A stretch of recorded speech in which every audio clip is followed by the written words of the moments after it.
गुरु प्यारी साध संगत जी, आपका ये भाई विनोद आज आप सबसे मुखातिब है और आज आपके समक्ष कबीर साहब जी द्वारा रचित ग्रंथ अनुराग सागर के अंश पेश करने जा रहा है और उम्मीद करता है कि मेरे सभी भाई बहन इन अनुराग सागर के वचनों को सुनेंगे और लाभ उठाएंगे। और आज कल से आगे काल का स्वभाव। धर्मदास वचन चौपाई। धर्मदास कह टेके पाई, हे साहिब एक संशय आई। कन्या मन को ध्यान बतावा, सो यह सकल जीव भरमावा। अब धर्मदास जी सतगुरु कबीर साहब जी के चरणों में प्रणाम करने के बाद विनती करते हैं कि हे प्रभु, आपने मुझे सब कुछ विस्तार से समझा दिया है, पर मेरे मन में अभी भी थोड़ी सी शंका है। कृपया इसे भी दूर कर दीजिए। आज भवानी ने विष्णु और शिवजी महाराज को मन का ध्यान करने के लिए कहा, परंतु सारी दुनिया को तो मन ही खा रहा है। ये क्या चक्कर है? कृपया इसका भेद मुझे समझाइए। कबीर वचन चौपाई। धर्मदास यह काल स्वभाव, पुरुष भेद विष्णु नहीं पाओ। कामिनी की यह देखी बाजी, अमृत गोए दियो विष साजी। धर्मदास की शंका को दूर करने के लिए अब कबीर साहब जी फरमाते हैं कि हे धर्मदास, ये काल का स्वभाव है कि वह स्वयं ही जीवों को पैदा करता है और स्वयं ही मौत बनकर उनको खा जाता है। तो हे धर्मदास, उस कामिनी अर्थात देवी ने विष्णु को भी पुरुष का भेद नहीं बताया। देखो उसने क्या खेल खेला। आज भवानी यानी कि माया ने अमृत को तो छिपा लिया और जहर यानी कि विषय विकार, चोरी, ठगी इत्यादि सारे अवगुण संसार में प्रकट रूप में सारे जीवों के अंदर रख दिए। इस जहर के कारण जीवों को नरक और 84 लाख योनियों में बार बार शिकार होना पड़ता है। चौपाई। ज्योत कला दूजा जन जानो, निरख धर्म सत्य ही उर आनो। प्रगट सोई तो ही कह समझाई, धर्मदास परखेव चितलाई। जस प्रकटै तस गुप्त स्वभाव, जो रहे हृदय सो बाहर आओ। हे धर्मदास, ज्योति यानी कि माया की छलावे को कोई नहीं समझ सकता। इस बात को तुम अच्छी तरह जान लो। ये सत्य है और इसको हृदय में रख लो। जो असलियत है उसको मैं तुमको अच्छी तरह से समझाता हूँ और उसको बड़े ही ध्यान से सुनो और समझो। मेरा ऐसा स्वभाव है कि जो भी गुप्त ज्ञान है उसे मैं प्रकट कर देता हूँ, सबको अच्छी तरह बता देता हूँ।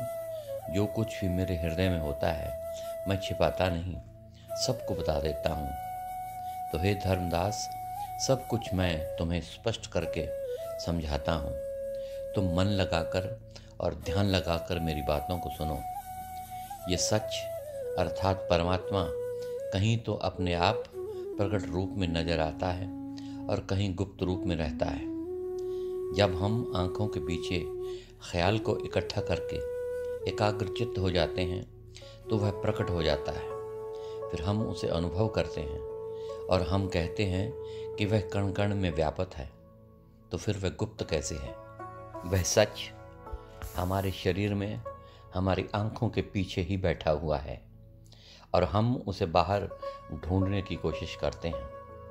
असल में यह सारा सिलसिला जीवों को चक्कर में डालने के लिए बनाया गया है। तो हे धर्मदास, चेहरा दिल का शीशा होता है। अगर किसी व्यक्ति के दिल में खुशी होती है तो खुशी की लहरें उसके चेहरे पर अपने आप दिखाई देने लगती हैं।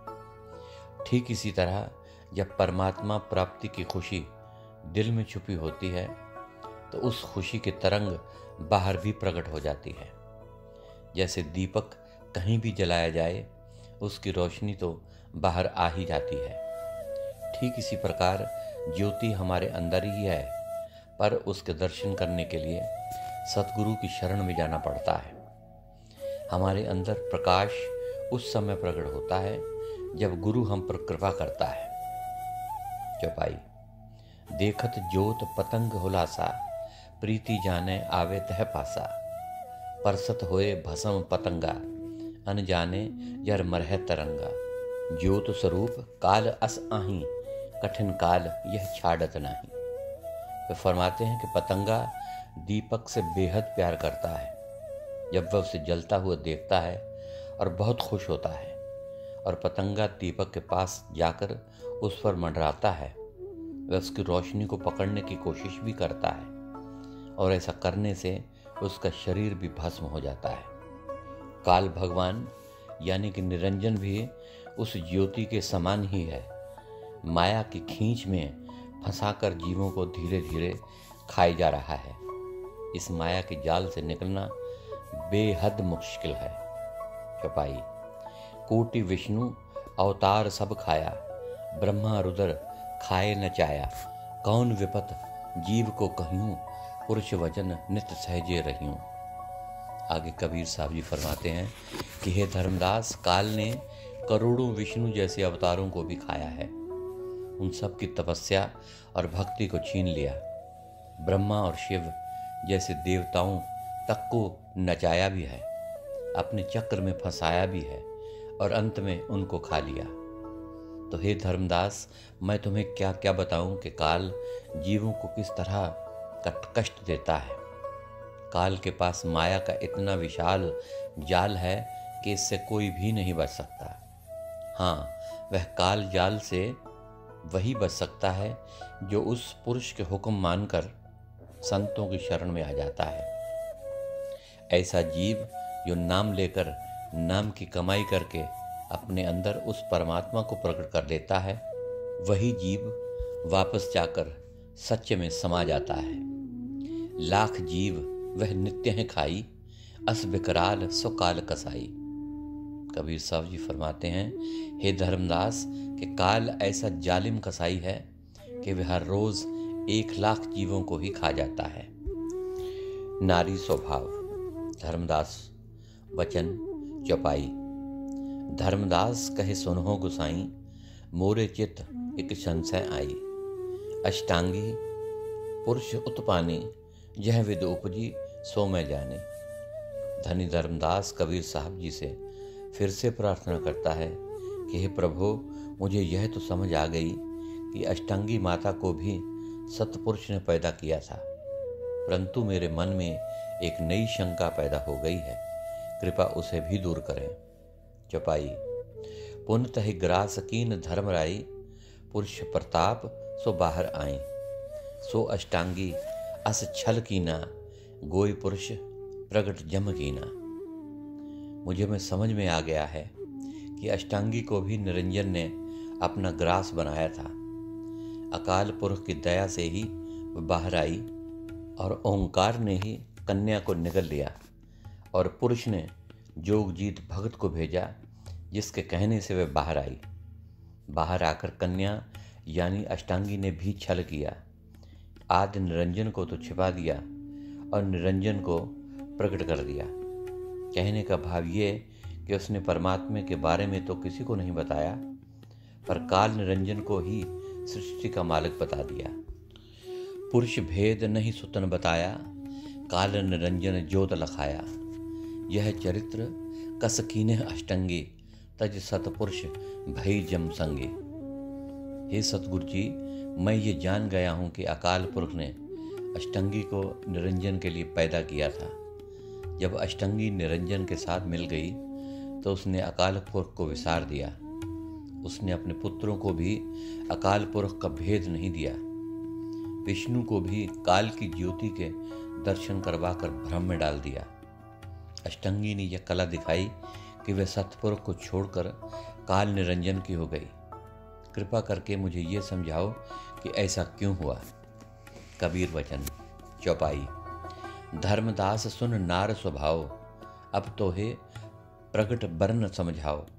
होय पुत्री यह घर माही, अनेक यतन पर तोषिताही। बसन भछन सुख सेज निवासा, घर बाहर सब तहे विश्वासा।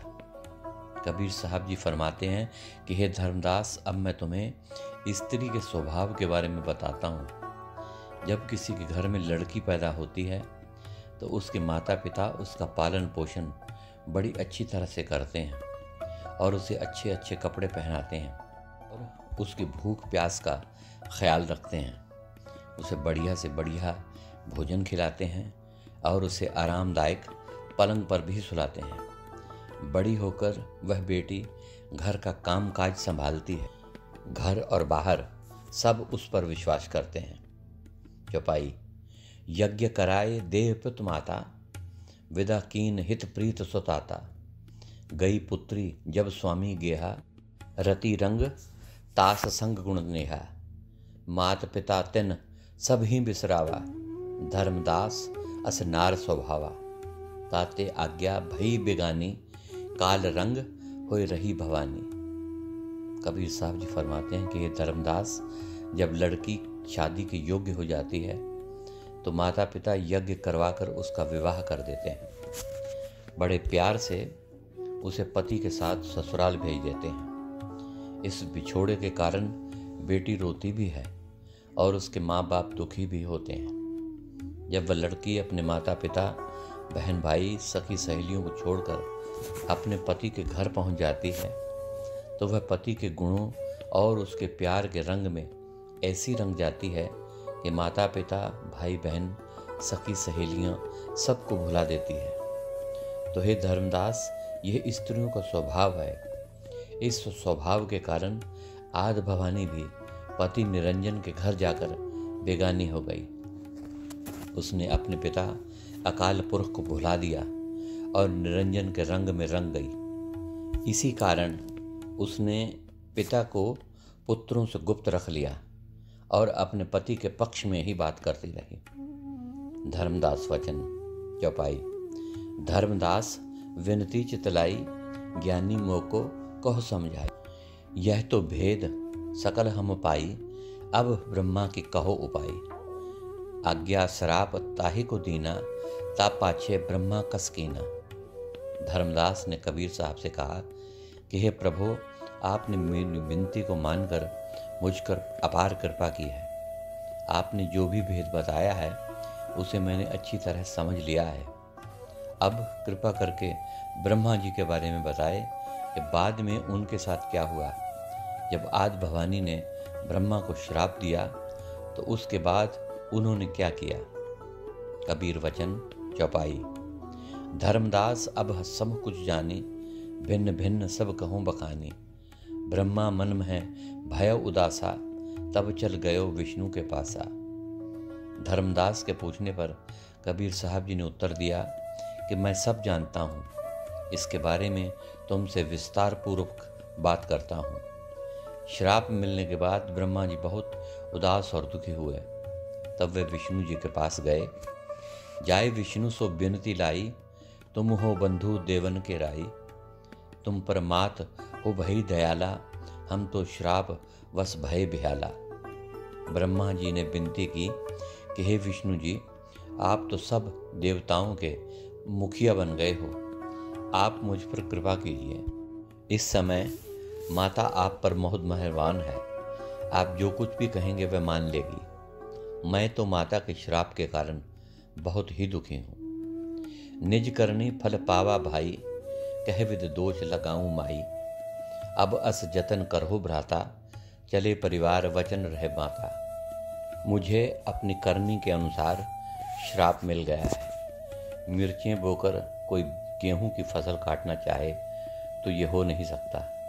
मैंने जो भी बुराई का बीज बोया था उसका फल भी तो बुरा ही मिलना था। मैं माता को दोष क्यों दूं? आप ही सब कुछ ऐसा उपाय करें कि माता का श्राप भी रहे और मेरा परिवार भी चलता रहे। कहे विष्णु छोड़ो मन भंगा, मैं करहूँ सेवकाई संगा। तुम जेठे हम लहुरे भाई, चित्त संशय सब देहो बहाई। जो कोई होए हम भक्त हमारा, सो सेवे तुम्हारे परिवारा। ब्रह्मा जी की बात सुनकर विष्णु जी ने कहा कि आप अपने मन को दुखी मत करें, मैं आपके लिए कुछ न कुछ अवश्य करूँगा। आप मेरे बड़े भाई हैं, मैं आपका छोटा भाई हूँ। आप अपने मन में सारे भ्रम दूर कर लें। मैं अपने भक्तों से कह दूंगा कि वे आपके परिवार की पूजा करें। मेरे भक्त जब भी दुनिया में कोई काम शुरू करेंगे, वे आपके परिवार यानी ब्राह्मणों की सेवा करेंगे। जब भी कोई नया काम शुरू करेंगे, शादी ब्याह रचाएंगे, तो पहले ब्राह्मणों से मुहूर्त निकलवाएंगे, उनको दान दक्षिणा देंगे और भोजन भी करवाएंगे। इस प्रकार विष्णु ने ब्रह्मा जी को आश्वासन दिया। छंद। जग में ऐसी दृढ़ाऊं फल, पुन आशा जोई हो। यज्ञ धर्म करे सब पूजा, द्विज बिन नहीं न होई हो। जो करे सेवा द्विजन के ताही, महापुण्य प्रभाव हो। जो जीव मोको अति प्यारे रखो, निज ठाम हो। विष्णु जी ब्रह्मा जी को आगे कहते हैं कि मैं सारे संसार में अपने भक्तों के अंदर ऐसा दृढ़ विश्वास उत्पन्न कर दूंगा कि जो भी धर्म कर्म पूजा आदि वे करना चाहेंगे, वे सारे काम ब्राह्मणों के बिना नहीं होंगे। जो ब्राह्मण की सेवा करेंगे उनको उत्तम फल और पुण्य प्राप्त होगा। जो जीव आपके परिवार की सेवा करेंगे वे मुझे बहुत प्यारे होंगे। इस प्रकार मेरे भक्त आपके परिवार अर्थात आपके अंश की पूजा करेंगे। सोरठा। ब्रह्मा भय आनंद, जब विष्णु अस भाख्यो। मेट्यो चित्त के द्वंद, तब ब्रह्मा हर्षित भयो। विष्णु जी की इन बातों को सुनकर ब्रह्मा जी बहुत खुश हुए। उनके मन में जो दुचित्ती थी वह भी दूर हो गई। उनके मन से चिंता दूर हो गई और मन आनंद से भर गया। चौपाई। देखो धर्मन काल पसारा, इन ठग ठगियों सकल संसारा। आशा दे जीवन भरमावे, जन्म जन्म पुन ताहे सतावे। कबीर साहब जी धर्मदास से कहते हैं कि हे धर्मदास, देखो काल ने कैसा जाल फैलाया हुआ है। संसार के सभी जीवों को किस प्रकार ब्राह्मणों से ठगवाता है। लोगों के मन में इच्छाएं पैदा करके उनको भ्रम में डाले रखता है। जन्म जन्मांतरों तक उनको सताता रहता है। चौपाई। जस गंजन इन सब का कीना, सो जग जानो काल अधीना। जानत है जग होय न शुद्धि, काल प्रबल हर्यो बुद्धि। मन तरंग में जीव भुलाना, निज घर उलट न चीने अजाना। जो भी जीव ब्राह्मण और ज्योतिषियों के चक्कर में पड़ेंगे वे इच्छाओं से बंधे रहेंगे। वे सब काल के अधीन रहेंगे। वे बार बार भटकेंगे और जन्म मरण के चक्कर में पड़े रहेंगे। जीव ये जानते हुए भी कि इससे कोई लाभ प्राप्त नहीं हो सकता, फिर भी वह इन ढकोसलों में पड़े रहते हैं। काल ने संसारी जीवों की बुद्धि हर ली है। जीव जानते हैं कि संसार में आत्मा की शुद्धि नहीं हो सकती, उन्हें मुक्ति प्राप्त नहीं हो सकती, फिर भी वे काल के अधीन होकर पड़े रहते हैं। चोरी ठगी जैसे कामों में उलझे रहते हैं और अच्छाई की तरफ जाते ही नहीं। अब देखो काल और क्या क्या करता है। जीवों को मन के पीछे लगा रखता है। जो कुछ मन कहता है जीव करते ही जाते हैं, चाहे उससे कितना भी नुकसान क्यों ना हो। अपने निज घर को यानी सत्पुरुष के स्थान को पहचानने और जानने की कोशिश भी नहीं करते हैं। चारों खानियों का हाल। धर्मदास वचन। चौपाई। धर्म कहे सुनहो गोसाई, तब की व्यथा मोहे समझाई। तुम प्रसाद जम को छल चीना, निश्चय तुमरे पद चित दीना। भव बूढ़त तुम ही गह राखा, शब्द सुधा रस मोसन भाखा। धर्मदास कबीर साहब जी का धन्यवाद करते हुए कहता है कि हे प्रभु, आपने सारी बात समझाकर मुझ पर अपार कृपा की है। आपकी कृपा से ही मैं काल भगवान के द्वारा किए जाने वाले छल कपट को पहचान गया हूँ। आपने मुझे अपने चरणों में लगाया है और अपने प्रति मेरा विश्वास भी दृढ़ कर दिया है। मैं भी इस काल की नगरी में डूब रहा था। आपने मुझ पर दया करके मेरा हाथ पकड़ा और दुखों से बचा लिया है। हे सतगुरु जी, आपने मुझे शब्द का भेद बताया है और मेरी बाँह पकड़कर मुझे सत्यलोक पहुंचा दिया है। अब धर्मदास जी कबीर साहब जी को आगे प्रश्न करते हैं कि अब वह कथा मोहे समझाओ, चार खान की संध लखाओ, चार खान की उत्पत पाओ, भिन्न भिन्न मोहे वर्ण सुनाओ। 84 लख योनि न धारा, कौन सी योनि केतन विस्तारा। धर्मदास जी कबीर साहब जी से कहते हैं कि हे भगवान, अब कृपा करके मुझे उन चारों खानियों के बारे में विस्तार से बताइए जिनका जिक्र आपने पहले भी किया है। उनकी अलग अलग किस्में किस प्रकार बनी, सारे जीवों को इनमें किस प्रकार बांटा गया, उनके मालिक कौन कौन हैं। 84 लाख योनियों के बारे में बताने की कृपा कीजिए और इनका विस्तार कैसे हुआ। सो गुरु प्यारी साध संगत जी, आज के लिए इतना ही। कल अनुराग सागर के आगे के अंश आपके समक्ष रखूँगा। तब तक के लिए इस नाचीज़ को इजाज़त दीजिए। और आखिर में मेरी तरफ से आप सभी भाई बहनों को प्यार भरी धन धन सतगुरु तेरा ही आसरा, हाजिर नाजिर जिंदा राम तेरा ही आसरा अर्ज़ है।